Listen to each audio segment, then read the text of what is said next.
Hi everybody, welcome to Meditation Mastery. I am sitting inside of a sauna right now in Vancouver, British Columbia in Canada. So our cross-country tour became now also a cross-nations tour. So we came up to Canada, and apparently in the winter it just rains constantly in British Columbia. So just been like pouring for the past couple days. But it's really beautiful here. There's a beautiful ocean, beautiful bay, beautiful trees. And there's something about the rain and that kind of quality of, I feel like I've become kind of tired and sluggish, but also this quality of almost turning inwards that I find that I personally meditate really well when it's raining. Maybe because you don't really want to go out and do anything. So the mind is just happy to be kind of cozy and comfortable in its spot. So for this week's talk, I wanted to pick up on where I started last week, talking about the Noble Eightfold Path.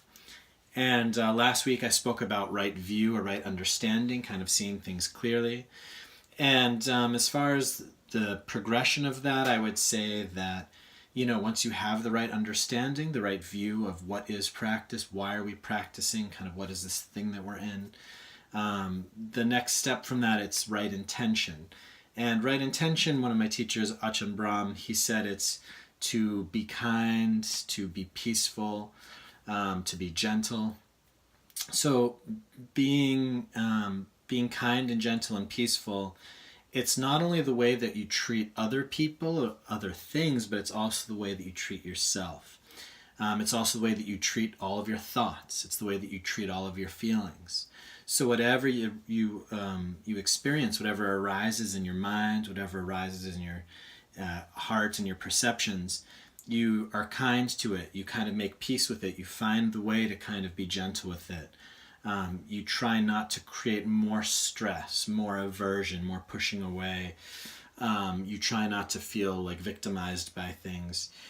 You really try to look at everything with a certain kind of acceptance and understanding, and with this kind of feeling of, okay, how do I work with this? So if something happens that's difficult, instead of getting emotional, you could say, how do I work with this? How do I use this and move forward? And having the right intention is really important, especially when you're trying to meditate, because a lot of times when we meditate, we're trying to get from this moment to that moment. We're trying to get from the hot mess that I am right now to this, beautiful Buddha meditating that I want to become. And wanting to be something else, although that's how to progress in terms of like you have your intention to sit, if you bring that energy itself into the meditation of trying to get somewhere else, it creates an aversion to the present moment, and you're not really being kind to the present moment. You're not making peace with the present moment. So to become peaceful, you have to make peace, right? So it's like peace is the path to more peace. So if you want to experience peace in the future, be peaceful with this present moment. If you want to experience happiness in the future, find out how to feel happy right here with what's going on. And that's a really big meditation hack, or a mind hack, I would say. Because as soon as I learned that, my practice completely changed. Thich Nhat Hanh even said it to me when I had a dinner with Thich Nhat Hanh once in his hut. And he said to me, meditation is like instant noodle soup. Or practice is like instant noodle soup. You don't have to wait to enjoy. And he kind of smiled after he said that to me. And I thought about it a lot. And I saw for myself that I was always practicing for this future time, trying to get happiness later in the future. Not realizing that if you're actually practicing, it should be creating peace right now. That as I breathe right now and slow down right now and relax right now and make contact with my body and the space, and I really start to become present, I start to become more peaceful immediately. As I start to become more present, I start to become more peaceful and aware. And even the times you're like really angry, or you're really sad, or you're frustrated, or you're annoyed, the second that you kind of pull yourself back and you just feel that in you and you breathe, just that little kind of awareness move, that place of witnessing, starting just to feel what's going on in you instead of being so reactive, just pulling the mind back to really see how it's doing, that little action also creates a little bit of peace. You're just taking a little bit of a step back.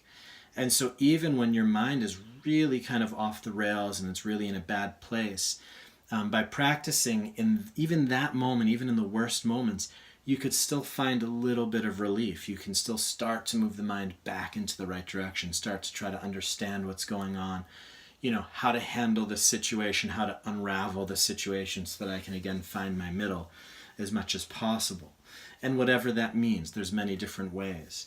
There's a lot of people that I've found in the Buddhist world that, and myself included for a while, that I thought being kind meant that, I always need to be kind to everybody else, even if people were like, being mean to me, or if people were, being pushy or like attacking in some way. And I'd always try to be kind and harmless. I'd try to be like a good Buddhist and a good monk, and all of this.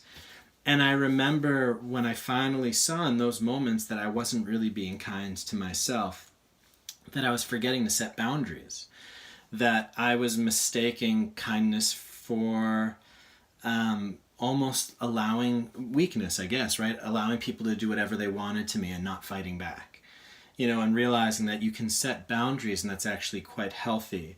And that being kind doesn't mean that nobody's going to get hurt by anything that you do. Being kind also means you're protecting yourself. And look, I'm not trying to hurt anybody else. My intention isn't mean. I'm not angry. I'm not trying to hurt somebody else.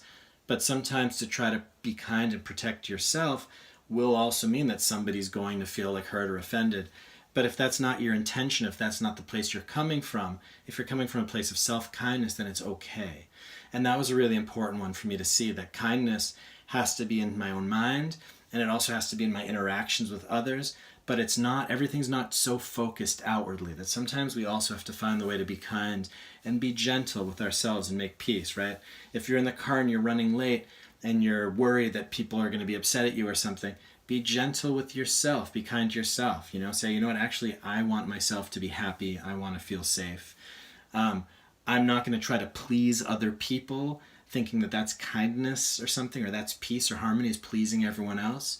I also really need to allow myself to be in a state that maybe other people will react to, maybe in a state that other people won't want or approve of, but really allow that space to also be there, and to be there for myself and to set boundaries. So that's something that's also really important on this path, to start to see that there's like a healthy middle ground, that we shouldn't go too much into the extreme of trying to be like a good practitioner and smiling and being kind, because it's also very disingenuous. It's not real. And eventually you're just going to crack and you're going to be angry and you're going to feel like nobody understands me, because you're not actually there and understanding yourself. So right intention has to be looked at very carefully, and you have to both relate to your own mind and then to yourself and then to the world from that space of kindness, of doing as little harm as possible on both sides, and seeing what that balance looks like for you. And again, bringing that into your meditation. So with the right intention, we also then have right speech and right action. And these are both kind of talking about that, the things that we say, like we shouldn't be attacking other people, we shouldn't be speaking out of anger, trying to kind of like verbal daggers, use our speech to hurt other people, or lying or gossiping and things like this. So it said, really to use our speech as a way that's as kind of uplifted and as honest and open as possible. And especially if you're coming from a place of having a right intention, that's like, I'm trying not to harm, and the right view from the very beginning, kind of saying, that I'm on this path and I do create karma through what I do, and I do want to have a peaceful mind, and the things that I do will decide how peaceful I am or not. You'll start to see that the kind of speech, the dialogues you engage in definitely affect your mental space, and also how you feel about yourself and others. So kind of starting to change even the way that you speak to others into a way that's a little bit more honest, a little bit more uplifted. You kind of start to stray away from negativity, which you realize is not helpful at all, and it's even quite disempowering. And you start to find different ways to communicate, maybe more clearly, maybe more directly, or maybe you just stop saying things altogether, realizing like, oh wow, I've been really kind of saying a lot of harmful, damaging, difficult things. Also having right speech could mean saying I'm sorry, could mean saying thank you. If you're in an argument with somebody, you can say to them, and they're angry at you, you could say, look, I don't want you to be angry. I'm not trying to make you angry. Or if you're angry, instead of yelling, you could also say I feel not seen, or I feel hurt or offended. That you start to use your words in very specific ways to bring understanding to situations, to open up situations, to guide situations away from places of stuckness and kind of pain and anger and things like this. That you use your speech. And also, if you're angry, you can also say, I'm angry. Yeah, you don't have to look at somebody and say, I hate you and you're going to hell. And you're not reacting to the anger, but you're expressing anger. I feel angry. Right? So finding healthy ways to express, to kind of keep ourselves in that middle place. Speaking in a way that brings clarity, that brings connection, that brings understanding. And also right action, it's the same thing.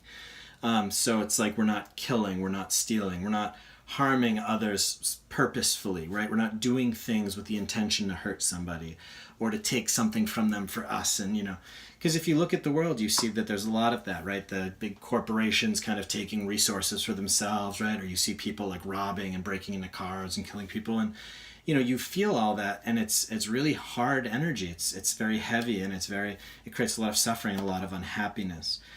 There was one time that I remember I was walking, I forget where I was, I might have even been in India, and I was walking down the street at night one day, and I was imagine if everybody was following the Buddhist precepts. What if you knew that everybody around here was practicing, not to kill, not to steal, not to lie, to respect other people, no, sexual abuse or violence, no drugs and alcohol. You would walk down the street and you would feel totally safe because you knew that everybody around you was trying to be a good person. And that's really something that I appreciated about living in a monastery and living in some different monasteries, is that of course there's also the normal human interactions, and sometimes people still trigger each other in those places and you still get upset or frustrated. But overall, that everyone here is working on themselves, that nobody here is really going to hurt me. Nobody here is really having a bad intention kind of from the onset. And there's something about that you just feel very safe, very protected. It's very uplifted, and it really makes your heart feel happy. I almost wanted to cry when I had that thought because of the beauty of that. How beautiful would that be if all people were really practicing to be good people? And I thought, I can't necessarily create that world in others, but what I can do is I can be that person. I can live my life in a way that other people around me can feel safe. And this is a really great kind of gift you can give others, is that you can live your life in a way that at least you're following your own integrity as much as possible. That you're living a life that you're trying your best to be kind, you're trying your best not to hurt other people, you're trying your best to communicate, to respect all life, to respect other people's property, that you really can do your best to create the kind of world that you want to live in, that you would feel good and safe and held and uplifted within. And that's kind of part of this too, I feel, is because that's when you're in a sangha, a community of people practicing. It kind of has that uplifted and that inspirational feel to it, because everybody's kind of coming from the same place, everyone's heading towards the same goal. Everybody's trying to work on themselves and do better. So it's a really beautiful thing when we can start practicing these things ourselves. And this even goes into right livelihood. And right livelihood, it's the kinds of jobs we have. I might have mentioned this on the last talk about not having jobs that hurt people, right? My job isn't to kill people for money, right? Because I'm hurting people. So to find ways of working to make money that are good for the world, for other people. And also there's one of these kind of folds of this path, and it's called right effort. And right effort is one of the teachings of the Buddha that I really like. I find it so simple. It's very simply laid out. But it's a great kind of easy to understand kind of schematic of kind of how to be and how to behave. And it's as simple as this. It says to abstain or avoid, so to try not to do things that create harm, right? Try not to do things that create harm. And if you're already doing things that are creating harm somehow, then just stopping to do that. Yeah, so it's almost like if you're already doing it, then stop. And then also in the future, really try not to let those behaviors arise again. And it also says We should try to do good things, try to be helpful, be more understanding, more loving, more patient, a little bit more quiet, taking a little more space, being a little more compassionate towards others. That you should try to arise qualities like, beautiful, uplifted, nice, good feeling qualities in yourself that are not yet there. And the ones that are there, you should cultivate them and keep them going. And it's really that simple. So it's kind of lessening the things that you're already doing that are harmful and trying not to let things in the future arise that are harmful. And then it's try to do things that are beneficial, and things that you are already doing that are beneficial, keep doing them and expanding them. So it's kind of just having that twofold focus. And it's one side, it's kind of like allowing the difficult, the negative, the harmful things to kind of subside and reside, so kind of unarisen in yourself, I guess. And then it's also saying to arise all of the good, the helpful, the beneficial things for yourself, the things that will make you happy. And that's just so simple, but it's kind of something that we don't think about that often. How to really start living a life that all of the things that are really harmful and difficult and they make me the person I don't want to be, to just slowly stop doing those. And also realize that, if you're like an alcoholic and you want to stop drinking, then like stop going to the bar. It's like you can also start to kind of pull back from putting yourself in situations, right? You might have to change friend groups or hobbies, right? So there's also something about changing your life situation sometimes. So you're not, that I'm not going to do that again because like I'm distancing myself from those behaviors and those people and those environments as well. And likewise for the things that you want to do. Even being part of this meditation mastery group, right? It's like you're making a conscious choice to connect to practice, to connect to understanding and wisdom and goodness and love, and that you are choosing to connect to something that's good for you, that's connected to a good world, a good community, a good culture. And you're going to practice these things, and you're going to slowly reflect on them and maybe talk about them with other people. And it's kind of slowly you're cultivating the goodness by focusing on it and building it, right, and feeding energy into it. And so those are the kind of, I guess I won't go into like the other steps for now. So as far as the Eightfold Noble Path, we'll stop there. But if you look at the whole progression, at least so far, you see that it starts from like the right understanding of how things are, how life is, what this is all about, how the mind works. And then it goes into, okay, so now that I understand how the mind works, I'm going to start, I'm going to have the relationship with things that is going to be the most beneficial for that, which is kind of a relationship that's like not causing any harm, that's like more open, more respectful, more loving, more present. And then I'm going to change like my interactions, like my speech, my actions, the effort that I'm putting, what effort I'm putting in, how I'm making my money, what I'm doing. So all of that is kind of connected into one thing. And it really starts from just making that simple decision that, I want to become a better person. I want to grow. I want to understand more. I want this clarity. I want to be happier. I want to feel freer, right? And from that place, then you can really just start spreading that through your life. Okay, if I want to be happier, then I have to start living my life in a happier way. I need to maybe clean a little bit more, right? I have to have cleaner dialogues and relationships with people. I have to have a bit of a cleaner mind, right? So cleanliness is godliness, they say, right?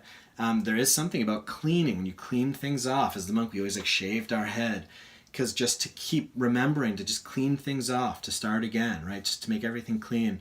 That effort, that intention of just kind of cleaning the mind when you meditate, right? Like letting everything fall away, creating again that nice, beautiful, peaceful, open space.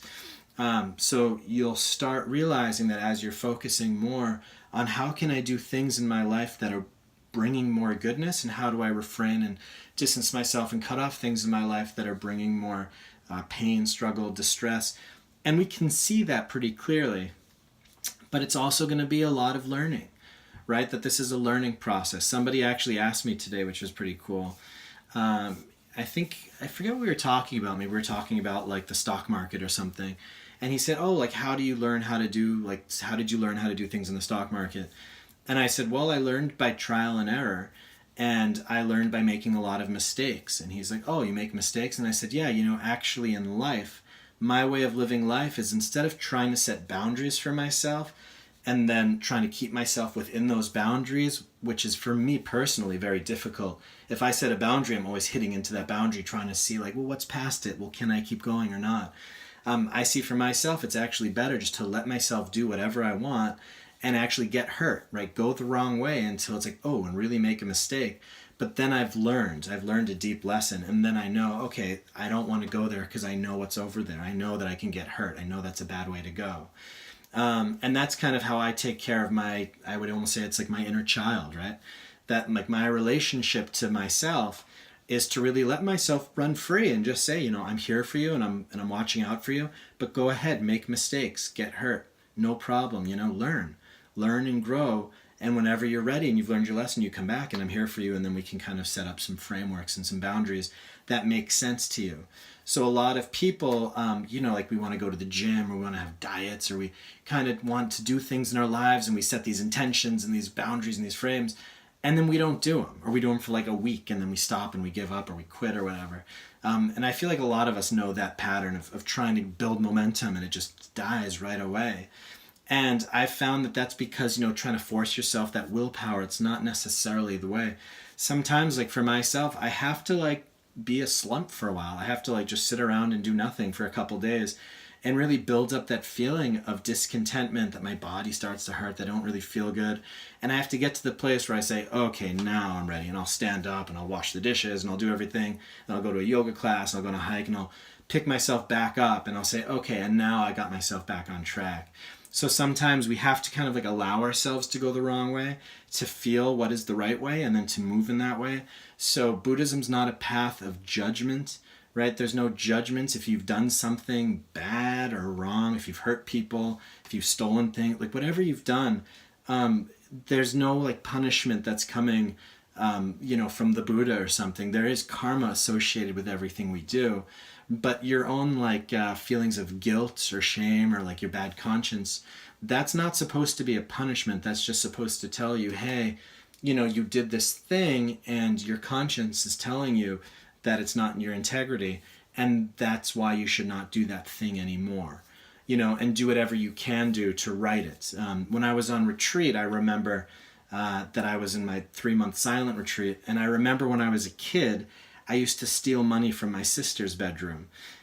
So I wrote her a letter. I was on retreat, and I wrote her a letter, and I said, hey, I used to steal money from you when we were a kid. Sorry.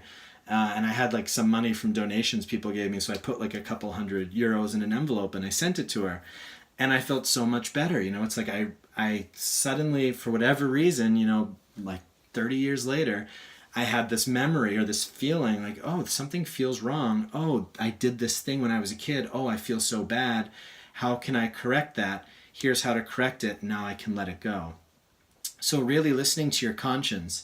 And if there's anything you can do to like resolve situations, to say I'm sorry or to whatever, to clear them out. But also if you've done something wrong or harmful or difficult, simply then just change. Start doing things that are right. Start doing like the right thing for yourself. So it's not like a judgment coming down. It's not like a thou shalt not, and you should, beat yourself over the back because you've been doing bad.